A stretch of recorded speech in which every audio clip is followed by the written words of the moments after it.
जब जब आप पप्पू यादव को गिरफ्तार करके तंग और तबाह करने का जो आपकी साजिश है, आम जनमानस इस साजिश को नाकाम कर देगा। इस न्याय मार्च के माध्यम से सरकार को हम अल्टीमेटम देना चाहते हैं कि पप्पू यादव की गिरफ्तारी एक सोची समझी साजिश है। मधुबनी में जन अधिकार पार्टी ने लोक न्याय मार्च निकाले। इस न्याय मार्च की अगुवाई जन अधिकार पार्टी के जिला अध्यक्ष ब्रज किशोर यादव ने किए।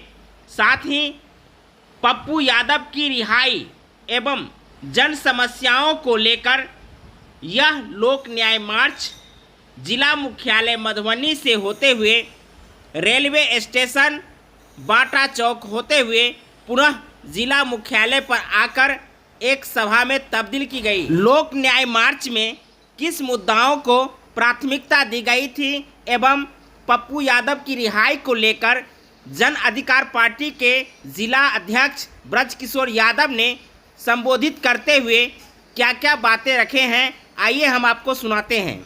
जब जब आप पप्पू यादव को गिरफ्तार करके तंग और तबाह करने का जो आपकी साजिश है, आम जनमानस इस साजिश को नाकाम कर देगा। इस न्याय मार्च के माध्यम से सरकार को हम अल्टीमेटम देना चाहते हैं कि पप्पू यादव की गिरफ्तारी एक सोची समझी साजिश है। आम आवाम, किसान, मजदूर, दलित, शोषित, पीड़ित, बेजुबानों के जुबान पप्पू यादव को गिरफ्तार करके यह निकम्मी सरकार ने जो खेल खेला है, उस खेल को आज हम लोग सड़क पर न्याय मार्च के द्वारा हम चीफ जस्टिस और राष्ट्रपति महोदय से मांग करना चाहते हैं कि निश्चित रूप से इस प्रक्रिया की जांच होनी चाहिए। 32 साल के मुकदमे में जिस तरह से पप्पू यादव ने अपने ट्वीट के माध्यम से देश और दुनिया को बताने का काम किया कि उनका शादी भी हरारी के जीवन में हुआ था, जहां देवीलाल जैसे लोग, चंद्रशेखर जी जैसे लोग, लालू प्रसाद यादव जैसे लोग उस शादी में उपस्थित था। आप सरकार को हम बताना चाहते हैं, नीतीश कुमार जी अब भी आप सावधान हो जाइए।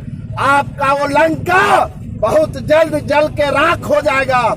जो भी व्यक्ति निरीह आम आवाम, किसान, मजदूर की आवाज को जब कभी भी दबाने का काम किया, याद कीजिए 1977 का आंदोलन, याद कीजिए हुक्मरान, अंग्रेजी हुक्मरान के खिलाफ मधुबनी जिला का यह धरती है। शहीद सूरज नारायण सिंह, देव नारायण गुरमेता की यह धरती है। राजा सलेश, दीना बहादुरी और लोरिक की यह धरती है। महाकवि विद्यापति की धरती है। आज यहाँ से नौजवान जो अलग जगाया है, वह देश और दुनिया में जाएगा और नीतीश कुमार की सरकार को नष्ट नाबूद कर देगा। नीतीश कुमार के सरकार पर हम कील ठोकने का काम करेंगे। नीतीश कुमार मुर्दाबाद। ये वीडियो आपको कैसा लगा हमें कमेंट करके ज़रूर बताइए। साथ में हमारे चैनल को अब तक सब्सक्राइब नहीं किए हैं तो सब्सक्राइब कर लीजिए। साथ में इस वीडियो को आप फेसबुक पेज पर देख रहे हैं तो लाइक कीजिए, फॉलो कीजिए। बहुत बहुत धन्यवाद। जय हिंद, जय भारत, जय मिथिला।